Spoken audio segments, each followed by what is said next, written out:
حضرت علی کرماللہ وجہہ کی زندگی مبارکہ حکمت، عدل اور شجاعت سے بھرپور ہے۔ ان کے فیصلوں اور اقوال میں ہمارے لیے بہت سے سبق موجود ہیں۔ یہاں ان کی زندگی سے ایک مختصر اور سبق آموز واقعہ پیش خدمت ہے۔ غلام اور آقا کا فیصلہ۔ ایک مرتبہ یمن سے ایک آدمی اپنے بیٹے کے ساتھ سفر پر نکلا۔ اس کے ساتھ ایک غلام بھی تھا۔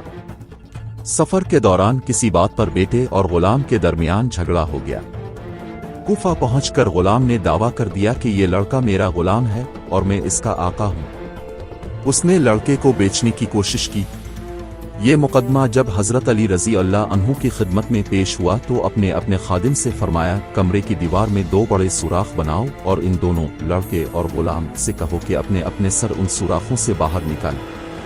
جب دونوں نے اپنے سر سوراخوں سے باہر نکال لیے تو حضرت علی رضی اللہ عنہ نے خادم سے فرمایا، رسول اللہ صلی اللہ علیہ وسلم کی تلوار لے آؤ۔ خادم تلوار لایا تو اپنے خادم سے کہا، غلام کا سر کاٹ ڈالو۔ یہ سنتے ہی غلام نے فوراً اپنا سر پیچھے کھینچ لیا، جبکہ لڑکا اسی طرح کھڑا رہا۔ یوں حضرت علی رضی اللہ عنہ کی حکمت عملی سے معلوم ہو گیا کہ غلام کون ہے۔ اپنے سچ اور جھوٹ میں فرق کر کے انصاف قائم کیا۔ سبق: یہ واقعہ ہمیں حضرت علی رضی اللہ عنہ کی غیر معمولی حکمت، ذہانت اور انصاف پسندی کی ایک جھلک دکھاتا ہے۔ اب مشکل ترین حالات میں بھی سچائی تک پہنچنے اور حق کا فیصلہ کرنے کی غیر معمولی صلاحیت رکھتے تھے۔